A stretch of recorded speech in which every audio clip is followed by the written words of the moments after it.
Good evening, good morning, good afternoon, everybody. My name is Chiteshri, and I am a program manager here at the SDG Academy, and my colleague Subia and I are part of the Climate Action Course team. As part of the promised live Q&A sessions that we have set up for you, we have with us today Dr. Stephanie McClellan, who is the director of the Special Initiative of Offshore Wind with the University of Delaware. And thank you so much, Stephanie, for joining us. Before we start, I'm again just going to take a minute to see if we're broadcast live and loud and clear. All right. As usual, my colleague has just informed me that I should speak a bit slower. So we have to be aware of a slight time lag every time we broadcast.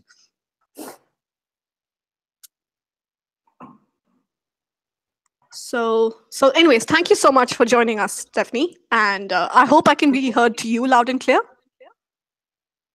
Absolutely, yes. Great.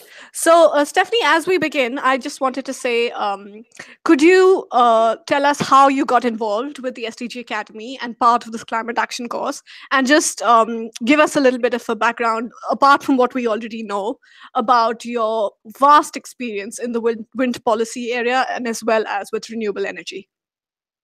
Sure. Well, first, thanks for setting this up. Always a pleasure.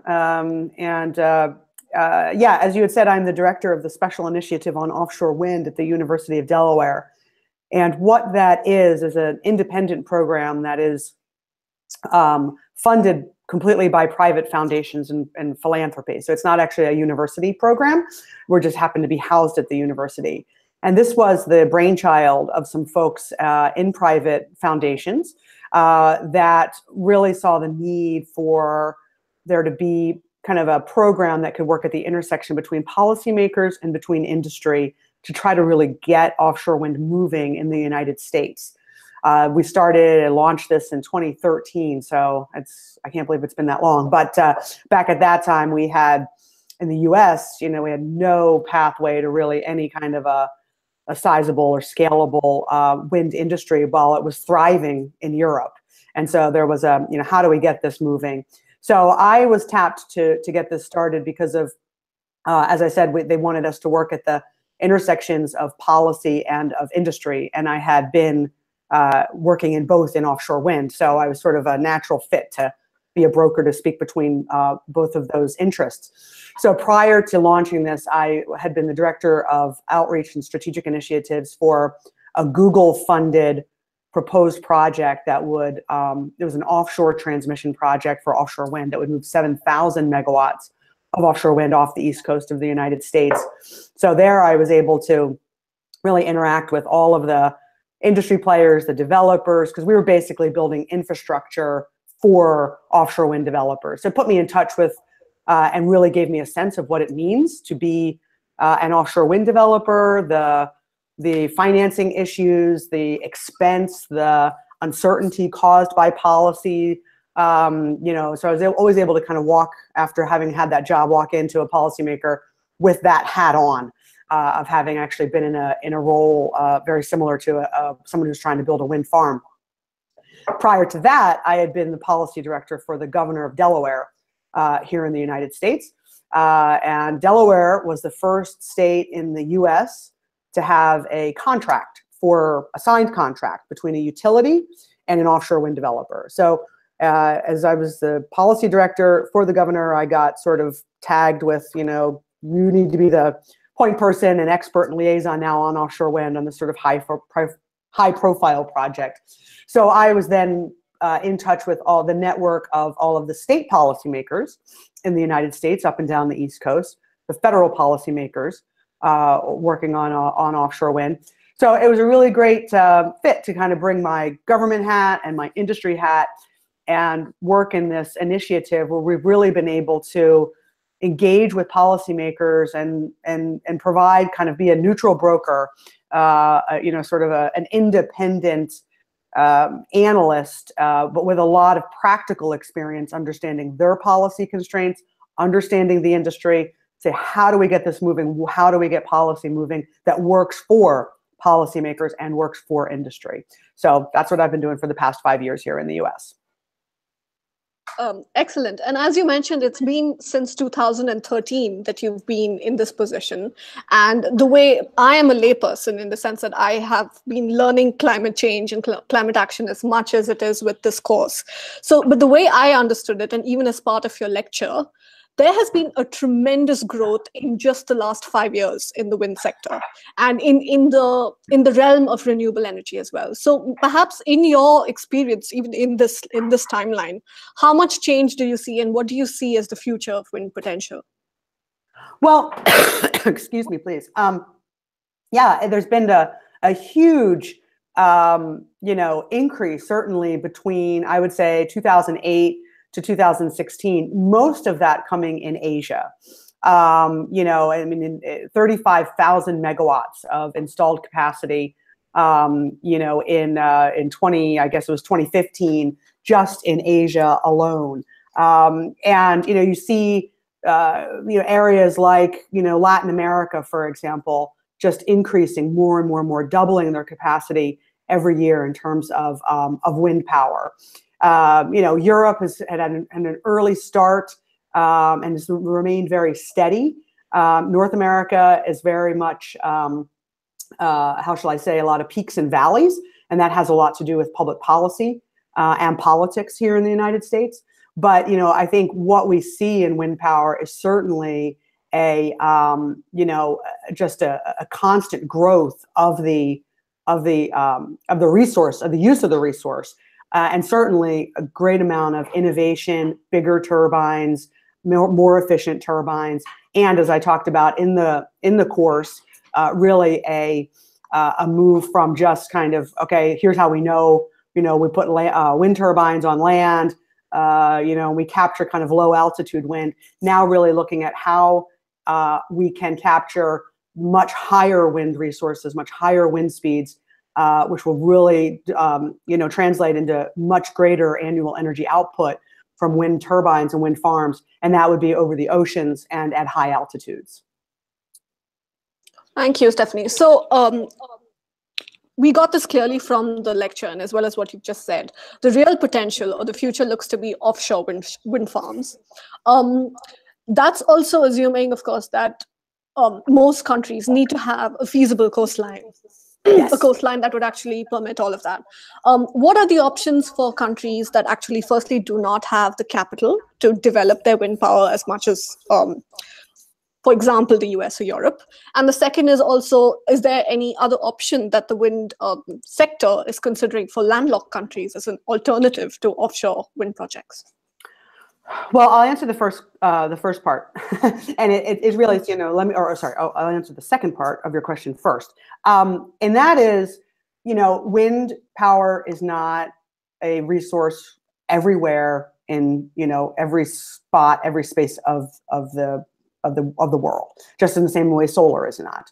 And so, what you want to do is you want to find, and I think in the course there was a map that I showed that showed the variable wind resources all around the world. And so what you want to do is you want to match, what is the appropriate renewable energy resource, given the geography, given the climate, given the wind speeds, given the geography of these places. So, in terms of offshore wind, you want high wind speeds and you want, like you said, a favorable coastline. Now that's changing in itself as well. Offshore wind started as being an appropriate resource for places where there were high wind speeds and there were low, shallow areas for a long way off the coast, because offshore wind farms traditionally have been, mounted on, or offshore wind turbines have been mounted on what's called a fixed bottom platform, meaning it gets banged into the ocean floor. So you've got to be able to have a shallow enough water to do that. With the technology that's evolving now, in terms of floating foundation and the changing economics of floating offshore wind, it's really opening up the opportunity for offshore wind on all different kinds of coastlines. Coastlines like the state of California. I mean, just here in the US, for example, the East Coast, we will almost 90% of our offshore wind will be fixed bottom because it's shallow water. On the West Coast in California, the entire coast, almost the entire coast, 99% of it just drops off to just deep water very, very quickly. So as the technology evolves and as the economics of those floating foundations and floating offshore wind farms become more palatable for policymakers, meaning that the cost will be low enough, it opens up offshore wind for really any place with a coastline, in the sense of you can use floating offshore wind farms. But right, so landlocked countries, obviously. You're not going to use offshore wind in landlocked countries, nor in landlocked states, here in the United States, for example. So we use ourselves as just a little microcosm of having landlocked states versus coastal states. What we want to do here in the US with landlocked states is really move to higher altitude turbines. And so the US Department of Energy here, for example, has been really looking at how do we use the same technology so that we're not having to, create much more risk, much higher cost kind of prototypes or early stage R&D, but just move them up higher in the air where the wind flow is higher and where you're going to capture more energy and be able to deliver more energy output for those turbines. So in landlocked countries, those kinds of technologies like taller towers for land-based wind turbines, and then certainly going way up into the high altitude, to be able to capture high altitude winds, and that's with the wind kites and drones and all different kinds of new technology. Now, just to kind of wrap that up, I would say, there's a different trajectory in terms of time frame for those. So, we can't, in my opinion, and as an analyst and an observer of this, we can't bank everything on future technology. We can't start with things that are prohibitively expensive. So really, it's kind of moving to the higher, the taller towers, higher wind resources, capturing more of that in landlocked countries, landlocked states, for example, but really trying to understand and trying to move, in that next 20, 30, 40 years of, when we can really start to capture really high altitude winds, which would just be a total game changer in terms of, overcoming the kinds of, opposition if people don't want to see these things on land or see these things offshore. So, there's different time trajectories, different time frames for each of these, but, we have a path to be able to really use wind power to power the world. Thank you, Stephanie. And thank you for ending on the note, which is that we need to look at the different time trajectories and the different capacities. And we actually have a live question from Adekunbi Falilo. I hope I've pronounced that right. I'm assuming they've asked us questions regarding Africa, so I'm assuming they are from Africa. And they says that I know that you are an expert in the US, but perhaps maybe you would give us a perspective on, again, the wind sector at large. The development of wind power in Sub-Saharan Africa. Do you see that as something which is feasible? Is it possible? Do you think we'll be able to meet those 2030 goals? And as a region, is there any, can you actually make a prediction to see if wind power can be harnessed in that region? Broad question. Sorry. Yeah, and I'm sorry that I know very little about the constraints, really, because what I can say is I can look at the wind resource and say, there certainly are areas in sub-Saharan Africa that have good wind resources, but I would not know enough about the constraints in terms of transmission, in terms of grid stability and things that you'd be able to move that, to population centers and to where people are. So, in terms of wind speed, it's certainly there. It's certainly, a good place in terms of being able to access high good wind speeds, not necessarily the highest wind speeds, obviously, but good wind. Economical wind, but I just don't know enough about being able to transmit that wind. There's a lot of other moving parts of that make something, usable as opposed to just present. Understood. We actually have another comment that's come in. This is from Amit Nair, and he says that we often think of offshore wind farms in terms of being able to deliver output to shore. Perhaps we need to consider supplying it to ships at sea instead? Uh, Please forgive my ignorance, but this is his comment. Yeah. Yeah. No, I'm not 100% sure that I understand. You know, the real value of offshore wind is that it can be built close enough to population centers, right? And so it's, you know, it's far enough away from people, but it's close enough to population centers that it becomes a really great source to be able to deliver that to shore, and to provide a really big, robust, steady source of power to place, you know, to where, you know, millions and millions of people live. So I'm not exactly sure what the comment is getting at in terms of delivering it to ships. So, you know, if somebody wants to follow up with that, but I'm happy to, you know, try to engage on that, but I'm not exactly sure exactly what they mean. Yeah. So, I mean, he's followed up. I think he's somebody who works at Maersk.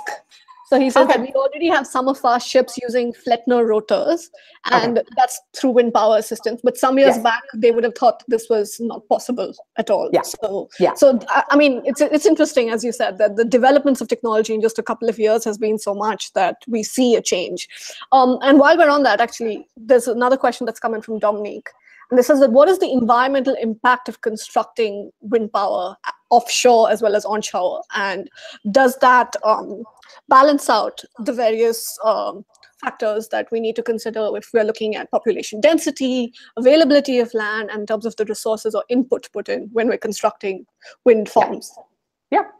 Well, it's a question that everybody always grapples with, you know, and what I usually like to do is, I mean, I'm obviously an advocate for offshore wind, and I can give my spiel on the you know, environmental impacts of wind and the trade-offs versus climate change and environmental impacts of wind power. But what I usually like to do is to just point to the, you know, what's on the record from environmental groups about wind power. And the National Wildlife Federation, again, a US-based, you know, 100-plus-year-old environmental NGO here, you know, they are very, very, you know, strongly on the record that the biggest threat to wildlife is climate change, and that the, you know, that the environmental impacts for wildlife on, you know, of wind power can be mitigated. You know, you can site wind power, whether or not it be on land or whether or not it be offshore. You can do that sustainably. You can do it responsibly.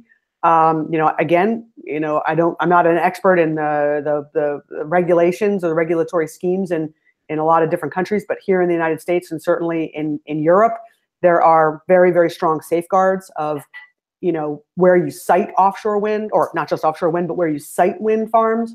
You know, there used to be, there's some poster child projects, wind farms, Altamont Pass, for example, in California back in the 1980s, you know, poster child for how to not site a wind farm. You know, they put it directly in a bird flyway. You know, there's many, many, many mistakes that they made. And we have learned and have gone through, you know, a high degree of evolution in our thinking and in policy and in regulations as to how you identify where wind farms go, whether or not they be on land or on offshore, and what kinds of mitigations need to happen, what kinds of, you know, just, it's a very, very robust, very strong, you know, highly regulated process. But there are certainly, in terms of onshore wind, you've got to make sure, like I said, bird flyways, there are going to be impacts to birds. It's hardly something that you can say is not going to happen. And then, you know, a big question right now in terms of offshore wind is its impact on fish and fisheries. Okay. And so there's a lot of, you know, whether or not it be noise from pile driving offshore wind turbines into the water, how that impacts marine mammals, whether or not fish return to the habitats where they are. And so there's a lot of work being done right now to really understand that. And so, you know, we are learning as an industry. We are, you know, I think everyone's getting better, but I always go back to what is the biggest threat to wildlife and to even to wildlife, certainly in the ocean. acidification of the oceans, rising temperatures of the oceans, as well as other, sea level rise and other climate impacts that we really need to make sure that we're using renewable energy in the best way we can to limit those impacts. Thank you, Stephanie. That's a very valid point. The climate action is our biggest threat, and that's something that we need to consider. Following up, actually, what you just mentioned, we have a question from Walshnan, and says that how much spacing will be needed for very large units? And we're talking about actually achieving that 2020 and 2030 goal, where you said that we need at least 20% of the world's electricity to be produced by wind energy. Or I'm not sure if that was the case of just the US or if it was just the case of the whole world. But in terms of actually the shift to renewable. So let me just say that's only if we were going to be using wind power, right, to be able to meet those goals. If you were just saying, if that's all we had available, that's what we would have to do. But it's certainly not what we have to do when we take into account other forms of renewable energy, energy efficiency, electrification of vehicles. We don't have to do that, just to be clear. No, I think being part of this course, we should say that we have to do that somehow. That has to be achieved. But like we say, if we're looking at large areas for the sea and very large development, do we have an understanding, or where can we find data to know how much space do we need in the sea? And where can students find that? In terms of how much space would be needed? Is that the question? Let me just make sure that I understand. It's two questions. One is, how much space do we need? And then secondly, where do you find data on that? Exactly. Yeah. Okay. Sorry. That's okay. My video paused. I just got the feedback that my video paused, so I got a bit distracted. Okay. Yeah, no worries. No worries.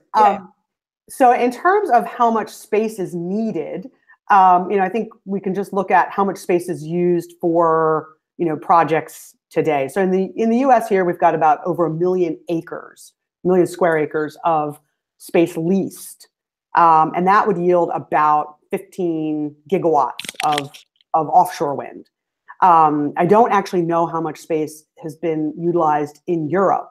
But, if you can kind of do the math there, that, if you're talking about hundreds of gigawatts, you're going to need, millions of square acres of the ocean space. Now, the question becomes, where do you put that? And what I mean by that is, the ocean is a huge, huge, huge area. So do we have that space? Absolutely. Is that space, all of that space, close enough to where people are? That's where the question, I think, it becomes a tricky answer. And because really you have to move way offshore to be able to accommodate the kinds of scale that we'd be talking about. And then we have to figure out from a transmission perspective, how do you get that back to shore? So, I think that's certainly a question. Back in October, for example, there was a Carnegie Institute for Science at Stanford University in California here in the United States. They published a paper that got a lot of news, and I don't know if folks here on the course saw it, but they were talking about one giant wind farm could power the entire world, the entire planet. And it would have to be big. And the size that they talked about there, so this is just for the scale, is twice the size of Alaska. Okay. I hear a little bit of an echo. Do you hear that? Is there something I should do? Yeah. It's all right. It's working. Okay. So, I think that, just to kind of put it into terms of rather than square acres and all of that, the entire planet could be powered by one giant wind farm twice the size of Alaska. Understood. Stephanie, would you have access to this paper? Could we share this with our students? Yeah, sure. I can follow up with you afterwards and give you the link to the paper. Sure. I hope that I can't hear that echo anymore. Is it still disturbing you? Let me check. I can hear it, but it doesn't disturb me. I just want to make sure it doesn't disturb others. Sure. So we have a question from Jayjeet Gupta. And it's another question, which is that what is the cost of wind power vis-a-vis solar power? So we're actually looking at the various renewable sectors. And would you say that when we're looking at economies of scale, has wind actually grown to a point in which it can compete with solar energy? I'm speaking from a bias as an Indian person, because solar power is really being pushed out here as compared to wind. But that's not the story all over the world. So in terms of, you can look at the US and also all over the world, what would you say is the cost and the feasibility? Sure. I think, we're talking about two different kinds of technologies and resources. And when I say that, when we talk about distributed solar, which is really, I'm assuming what maybe is pushed more so than utility scale solar a lot, rooftop solar. The economics of that have changed drastically over the years, and it's very, very, very inexpensive. Okay. When we talk about utility scale solar or concentrated solar, which is very different than it's kind of these big cones, it's not like flat solar panels that people put on the roofs. The economics of that have not changed drastically in the same way that distributed solar has. So when we talk about scaling up, and I think that's the real question to have, rather than the relative costs of different kinds of resources, right? We have to talk about how are we going to scale up and use these resources to be really effective in addressing climate change. And so we can talk about putting solar panels on everybody's house all around the world, but that's not likely to happen. So we talk about how are we going to get big solar farms? How are we going to use different technology to capture more solar energy and make it more viable? I would say the economics of that type of solar and offshore wind are very much the same.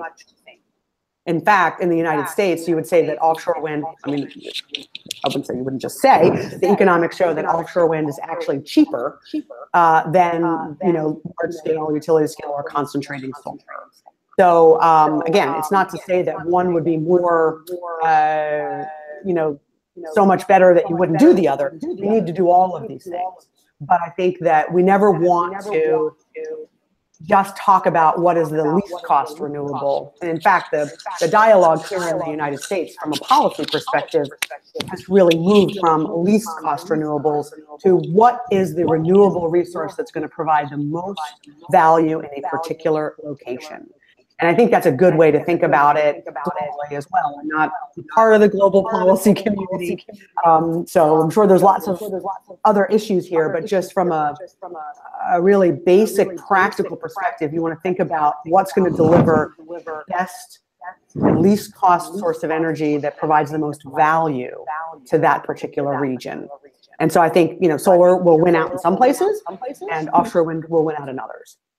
And wind, and so let me just, so I just did the comparison between offshore wind, because it is much more expensive than onshore wind, but onshore wind right now is like the least cost renewable really anywhere.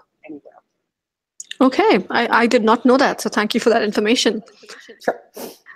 We have a question that's come in from Shubhendu Dasgupta, and he's asking, are there any wind power turbines strong enough to harness energy from extreme weather events, such as hurricanes, tornadoes, blizzards? And has there been any research on this? Are you aware of this? And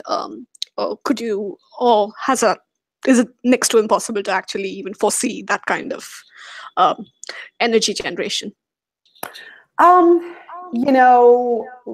I think turbines are rated here in the United States to still provide power and kind of up to a Category 3 hurricane.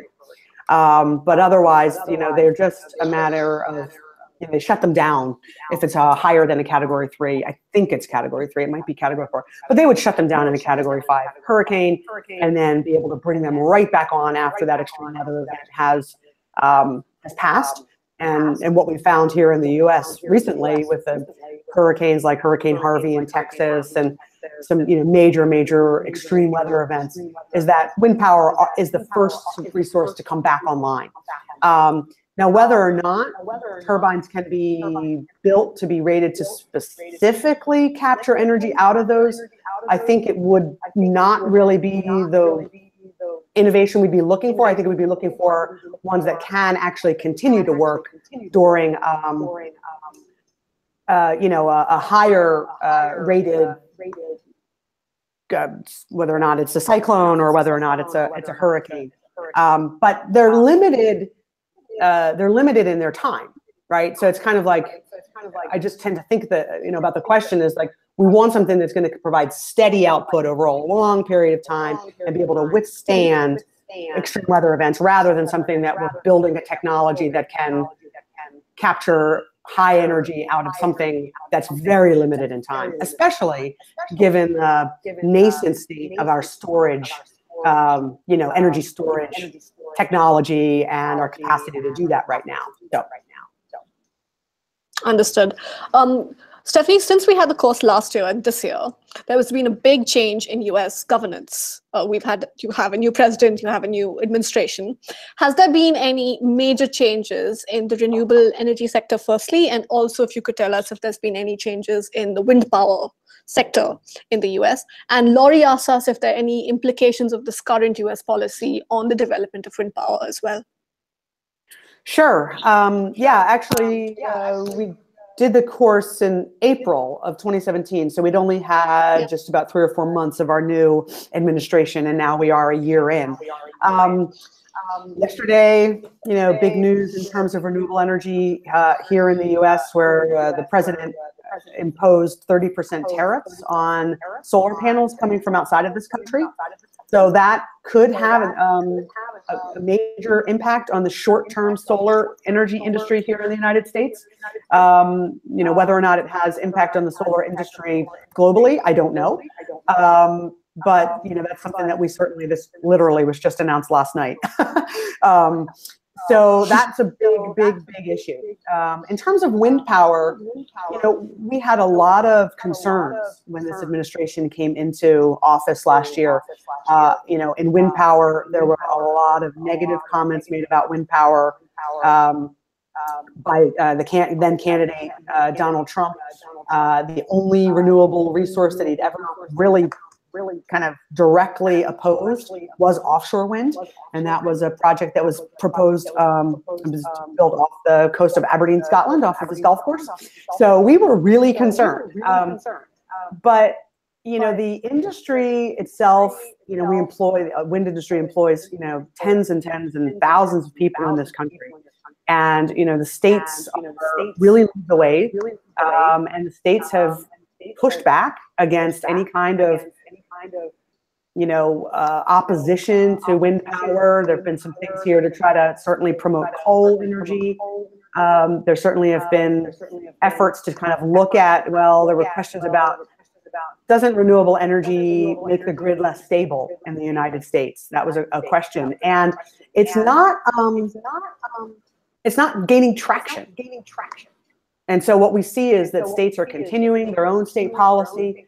The Federal Energy Regulatory Commission, FERC, they're asked to kind of take a look at, does renewable energy make the grid less reliable? Our answer is no. And so we're continuing on course here.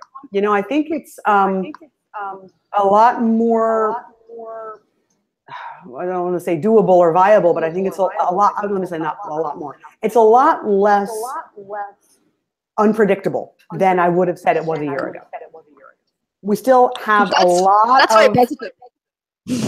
It's very, very positive. It's very, we're very optimistic. Now, all that said, we never should underestimate the interests of fossil fuel companies in this industry and their ability to shape regulations. And, so we've got our work cut out for us, and we really, really have to be very, very vigilant and very diligent to make sure that our interests and policies are still facilitating the development of this. But it's not the kind of dire problems that we thought we were going to have.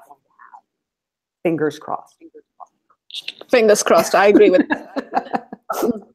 So Stephanie, I'd like to just ask you another question, which is that in your vast experience, rather than actually national governments working on wind policy, do you have any examples of cities or subnational governments that have actually taken a really positive step towards harnessing wind power and actually maybe switching, like the actual switch towards zero carbon or low carbon solutions, wind being one of them? Or do you have any other examples of local governments, cities, subnational governments that have actually taken a very positive step towards renewable energy? Absolutely. And it's a great follow-on question to the question about our national policies and politics here in the United States, because, you know, we've got states like New York, California, Massachusetts.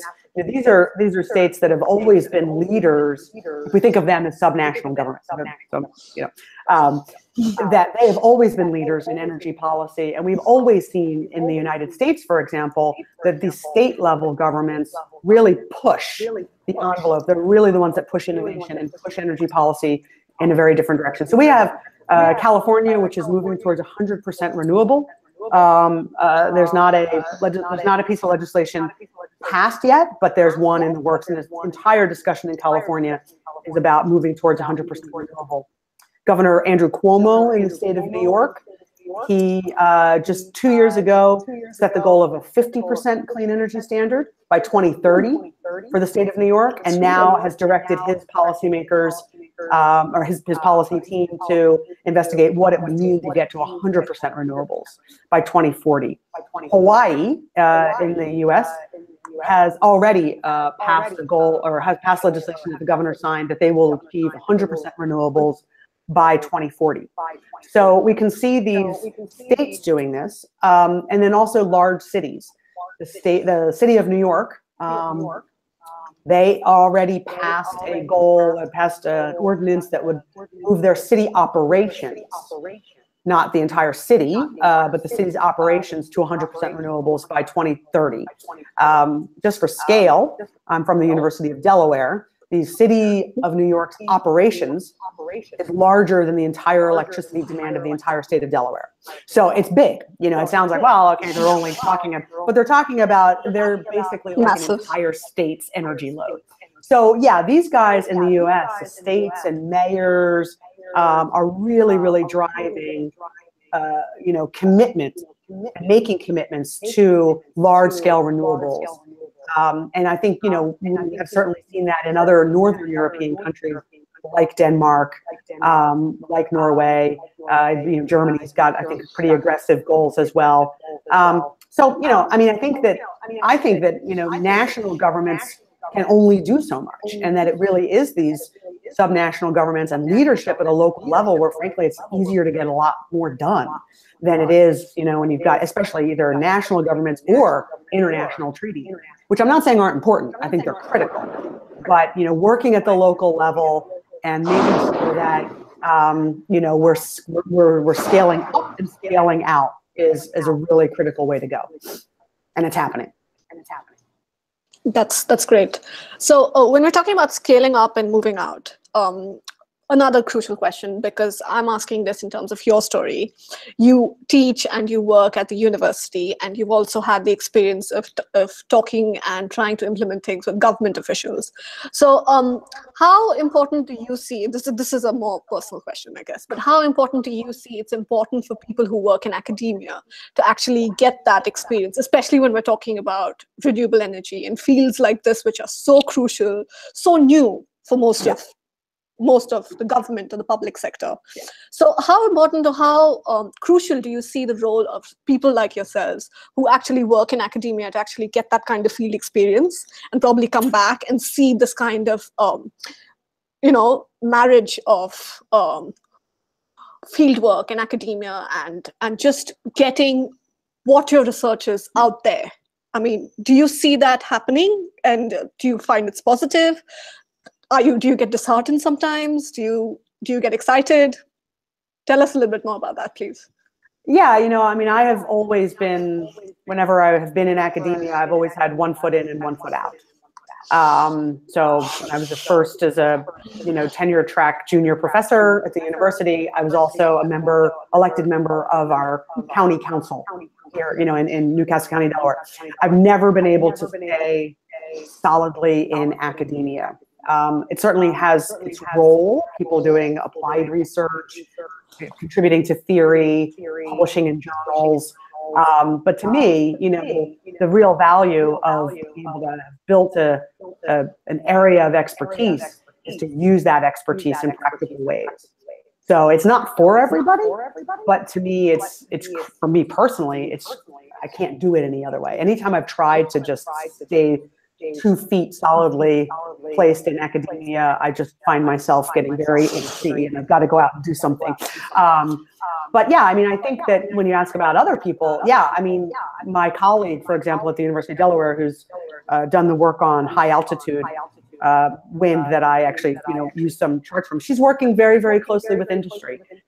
She's, part of a joint industry partnership that is helping to bring the science to industry, that they can really, be well informed, and as they're doing, innovation, that they're really working together with experts. And I think, that's a way to do it. Another one of my colleagues at the University of Delaware, in electric vehicles, started publishing work in journals. People came to him and said, we would like to turn these ideas into a commercial business and commercialize this and scale it up and work to electrify vehicles in a very different way. And that colleague is now not only a professor but also the chief technology officer of that company. So being able to operate inside and outside of academia, I think is the way that we can really make knowledge usable as opposed to knowledge for the sake of knowledge. That's great. Stephanie, also, this was part of your lecture as well, where you actually talked about the growth potential of wind energy in China, where you said that you saw that in a couple of years, India was one of the first countries in the Asia Pacific to actually grow wind power, but then China quickly caught up and, of course, surpassed India's potential to generate wind energy. But while you've been observing China's growth and capacity, do you find that to be a very positive story of how, if countries actually put their energy and resources towards switching to renewables, do you find that is a very positive experience that we can draw on? Or do you see that the challenges of actually, how do I say this?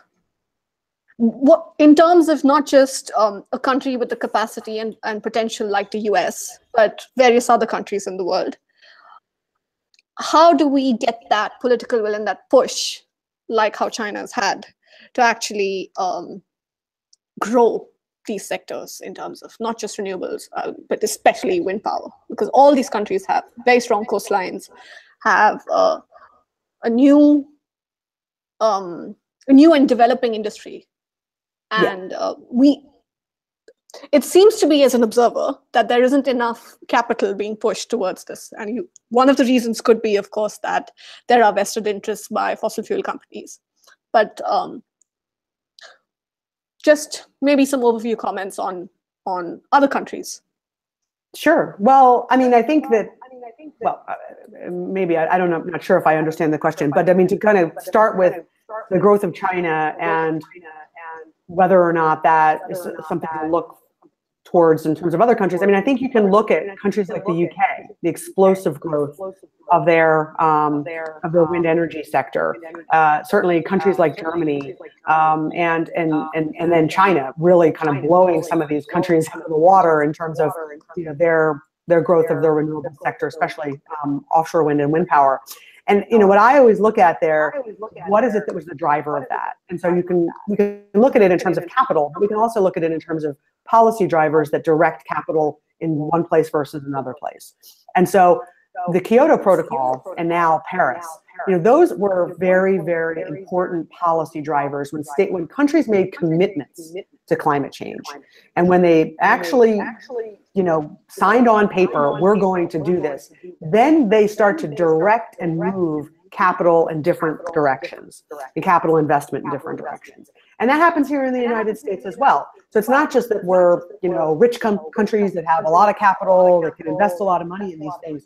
There has to be policy driver that's actually going to push the market in one direction versus another.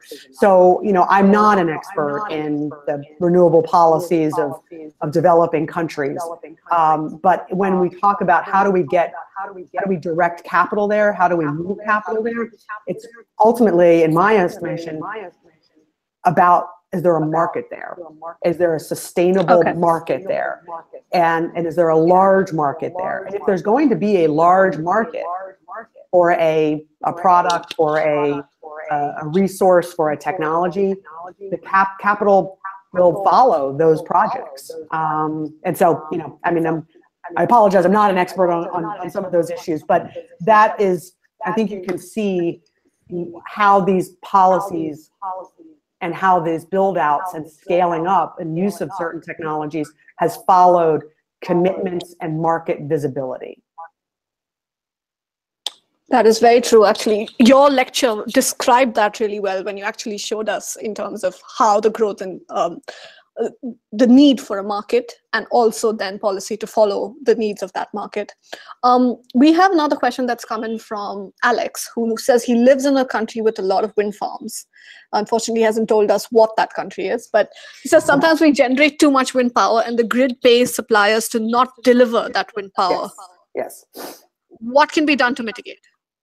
Yeah, and so that kind of a curtailment, I think, is what he's talking about, and that's when you've, you know, the wind profile might not match demand, and so if you've got too much wind being generated at one time, you pay them and you turn them off, and it's really, I mean, it's sort of a simple matter of economics, because you've got to continue to have the revenue to be able to have a profitable wind farm, but the wind profile, when wind is being generated, doesn't always match demand.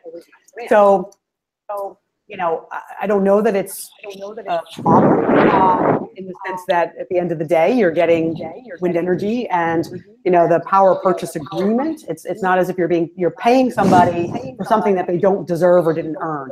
They're basically being paid, you know, a constant rate over time. So I think sometimes we think about curtailment as like, hey, we're paying you and you're not doing anything. They're being paid when they're generating energy. But how do we deal with that? Two things. One is much greater investment in energy storage R&D. So how we can store energy that is being generated when we don't need it, as opposed to just curtailing it and not operating during those times. But and secondly is again, and I go back to renewable energy matched to a particular location's need. And so one of the real benefits of offshore wind is that, so onshore wind tends to blow at night. That's when it's strongest. That's when people are asleep. That's when people are not using energy. Offshore wind, not everywhere in the world, but in a lot of the major areas where offshore wind is being utilized, and certainly in the northeast of the US, offshore wind blows actually in the afternoon. It blows on peak. So there's this match between when offshore wind is blowing and when people are using energy. A lot of the same ways in terms of with solar energy. So, you know, we kind of have to make sure that we don't get ourselves in the same sort of a duck curve problem with as with solar, that like, oh, we got all this energy and, you know, people aren't using it, or we've got too much at a particular time. But that's what I'm saying, like, you matching the resource with, you know, the resources generation profile with when energy and electricity is needed, but also making sure that we are really getting, you know, as good as we can get with energy storage. And that, again, game changer, when we can just be, you know, generating energy and renewable energy when its greatest output is, and then store it for later use. Thanks, Stephanie. Actually, Alex wrote to us again and said that he's from the UK. So he was talking about, he says that it's windy, there's shallow sea, and there's not much sun. So it's the perfect country for, as you just explained. So Stephanie, we just have time for one last question. Okay. So I just wanted to, all right. And I'm sorry, Subia just tells me that only you can be heard. And so my connection is also becoming a bit weaker. My apologies to all the viewers out there. But maybe, Stephanie, if you don't mind repeating my question, just so that we ensure that we can transmit this properly. Just my final question to you is that, we have so many youngsters who've tuned in from all over the world, and they're taking this course and they're learning about energy options for the future. And many of them have actually written to us and said that they found the cohort of people who are working and showing this very inspiring. So do you have a message, or do you have some words for all the people who are actually studying, energy options? They're studying climate action, they're studying climate change, they want to work in the sector. Sometimes they are not always positively encouraged to do so. So it would be great if we could get some final comments from you to keep them motivated. Oh, sure. Just to repeat that, it was students have expressed a lot of interest in this and inspired by the people who are working in this, and whether or not I have any last words for the students who want to work in this area, maybe sometimes are not encouraged to do so. And, I went through, I'm not going to belabor this or give you my entire life history, but I went through kind of my offshore wind history. But, I actually, my PhD is in public policy, but I was working in a completely different field. I've been in health policy, I've been in workplace policy and diversity, and I was in energy efficiency in buildings for a while, but then I moved through, into climate and into energy and into renewable energy and then into offshore wind. And so, I give that history because, what I did was follow two things, and that one is the public agenda, and one is my own passion and interests. And so, I think that, there's a lot of different ways in which we can contribute to the common good. We can contribute to the needs that we see before us in whatever community that we're in. But when you've got a pressing problem like climate change, when you look at and say, where can I spend my time and where can I spend it most effectively? There's so much need. There's so many avenues that somebody can work in the technology, somebody can work in the policy, somebody can work in grassroots advocacy and education, somebody can, it's like there are so many ways that if we came together, as a planet and had energized, enthusiastic people who are using their own skills, and their passion, that's how we're going to solve this problem. And we're not going to solve this problem by people thinking other people are going to do that. So I guess I'm just, following the public agenda. This is the highest thing on the public agenda right now, in my opinion. There are many, many other important issues. I'm not in any way dismissing them. But, this is like where we need to put our attention. I think the only other thing that I would say is, and it goes back to your question earlier about, being an academic and kind of having one foot in and one foot out of academia. And what I would say is that the most important and critical, whether or not you're on this course because you're an engineer that's interested in climate change, or you're a scientist, but the most important thing is to be able to marry that and marry those skills that you have with leadership skills and ability, and understanding that every single person can lead. They can move their community. They can move the block that they live on. They can move their community, their city, their state, their group of friends, their family. Everybody can be a leader, and everybody, so, we're not going to solve this problem without people acting. We can solve this problem with people innovating and creating better technology. We can have people doing this by educating people. We can, but at the same time, everybody has to make sure that they're, working to develop their own leadership skills in this and acting as a leader, not just a supporting player. So I've seen it happen in the folks that I work with and have worked with for years now to make offshore wind happen on, it's been those people. It's been people working at the community level. It's been people working at a policy level, at an industry level, it takes all types, and every single person can do it. So get out there and do it. That would be my last words to you. Thank you so much, Stephanie. Your words actually reminded me of a fabulous quote by Robert Swan, who said that the biggest threat to our planet, the greatest threat to our planet, is the belief that someone else will save it. So I think that's a very inspiring message for all of us to please have our blinders on and keep focus. Understand that climate change is very real, and there's something that we can do, and we need to act now. And thank you so much for joining us. My sincere apologies for this connection and this multiple geography thing, but I think it's fabulous that we also have these sessions. I mean, I'm here in New Delhi, you're sitting in New York, and I mean, in Delaware, sorry, and we're talking about this, we have people tuning in. So it just shows that if there is that will, maybe we all can act towards something collectively. And to all the students who've tuned in, please note that we just have a couple of weeks for the course to go on. If you have any more questions for Stephanie, please feel free to write to us. You can write to us directly or post on the discussion forum. We also have our next live session on January 30th with Ryan Jones, who's also in that renewable energy module. And please stay tuned for more. Thank you so much, Stephanie. Thank you. I'll stop the broadcast.